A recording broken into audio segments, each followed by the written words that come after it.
ఫిబ్రవరి 17 మనకు ఎంత ముఖ్యమో నవంబర్ 29 కూడా చరిత్ర పుటల్లో అంతే ముఖ్యమైన దినం.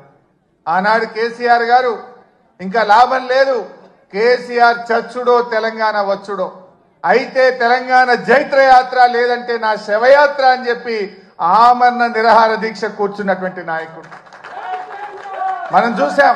గాంధీజీ గారి సత్యాగ్రహం చూసాం, పొట్టి శ్రీరాములు గారి ఆమరణ దీక్ష చూసాం. మరి నాడు కేసీఆర్ గారు కూడా ఆమరణ నిరాహార దీక్ష కూర్చొని ఢిల్లీ పీఠాన్ని కదిలించి డిసెంబర్ 9, 2009 ప్రకటన వచ్చిందంటే అది కేసీఆర్ గారి దీక్ష ఫలితం అని కూడా మనం గుర్తు చేసుకోవాల్సిన అవసరం ఉంది. నిజంగా ఆయన ఆ రోజు దీక్ష పూనుకోకపోతే ఇవాళ తెలంగాణ ప్రకటన వచ్చేదా? ఎవడెవడో ఏదో మాట్లాడుతున్నాడు. ఆ రోజు చిదంబరం గారు నాకు బాగా గుర్తు, కేటీఆర్ గారు, మా మధుసూనాచారి గారు, జయశంకర్ గారు అందరం కూడా అక్కడే ఉండేవాళ్ళం.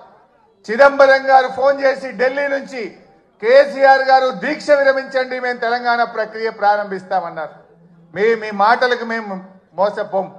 మీరు స్పష్టంగా ఢిల్లీ నుంచి తెలంగాణ రాష్ట్ర ఏర్పాటు ప్రక్రియ ప్రారంభిస్తున్నామని స్పష్టమైన ప్రకటన కేంద్ర ప్రభుత్వం నుంచి చెప్తే తప్ప నా దీక్ష విరమించను అని చెప్పి కేసీఆర్ గారు చెప్పింది.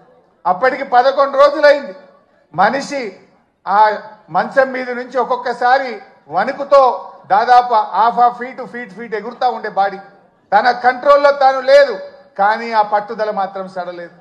మా కళ్ళల్లో నీళ్లు తిరుగుతున్నాయి, ఎంతో బాధపడ్డాం. కానీ ఆయన మాత్రం కేంద్ర ప్రభుత్వం తరఫున రాష్ట్ర ఏర్పాటు ప్రక్రియ ప్రారంభమైందంటేనే దీక్ష విరమిస్తా అన్నాడు. ఆ రోజు మీరే రాసి పంపండి అంటే జయశంకర్ సారు తన స్వహస్తాలతో తెలంగాణ రాష్ట్ర ఏర్పాటు ప్రక్రియ రాసి ఢిల్లీకి పంపిండు. గదే చిదంబరం గారు ఢిల్లీ నుంచి అనౌన్స్ చేసింది. అది ఆ రకంగా తెలంగాణ తెచ్చు